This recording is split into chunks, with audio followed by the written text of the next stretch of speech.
Mic permission ఒకవేళ కావాలనుకోండి ఎన్ని రోజులు మైక్ పెడతారో చూసుకొని దానికి ఒక 100 రూపీస్. హైట్ని బట్టి height above 3 feet to 6 feet అనుకోండి, దానికి ఏంటంటే ఈకో ఫ్రెండ్లీ 350 రూపీస్. అలాంటివి మనకి హైట్ అబౌవ్ 6 feet అయితే 700 రూపీస్ పర్ డే. అలా ఒక ఫీజ్ స్ట్రక్చర్స్ ఉన్నాయి.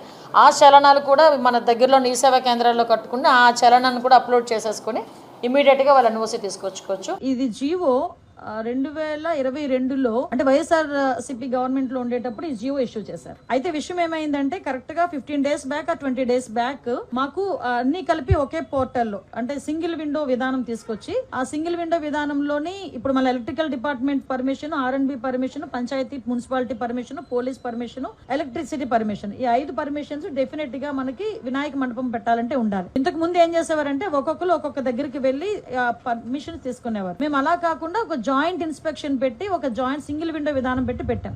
అయితే ఆ రోజు ఏం చేశారంటే ఇదే జీవోని నాకు డిపార్ట్మెంట్ వాళ్ళు తీసుకొచ్చి ఇచ్చారు.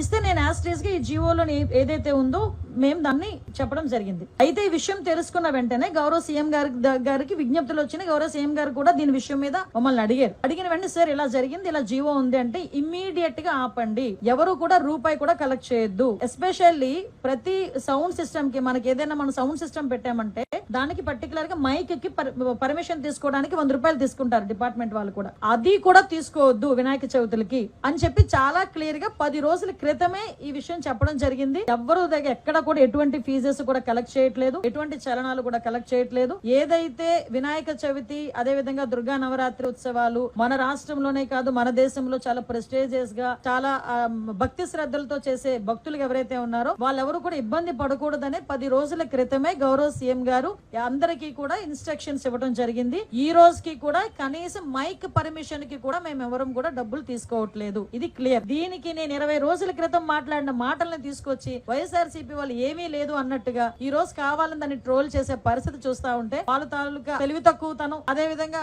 వాళ్ళు బురద జల్లే కార్యక్రమాల్లో వాళ్ళకి టైము సిచ్యువేషన్ అలాంటివి ఏం అవసరం లేదన్న సంగతి కూడా చాలా క్లియర్ గా అర్థమవుతుంది. ఇది క్లియర్ గా ప్రజలందరికీ కూడా అర్థం కావాలి కాబట్టి చెప్తున్నా. ఇది ఆల్రెడీ 2022లో ఇచ్చిన జీవో. ఆ రోజు ఆ జీవోని కూడా పక్కన పెట్టి ఎట్టి పరిస్థితుల్లో ఎవరికి కూడా అది కలెక్ట్ చేయొద్దు అని చెప్పారు. ఎవరు కూడా అక్కడ కలెక్ట్ చేయట్లేదు. ప్రతి ఒక్క చోట కూడా వినాయక ఉత్సవాలు అంగరంగ వైభవంగా జరుగుతున్నాయి. ప్రజలు ఎవరు కూడా ఇబ్బంది పడట్లేదు.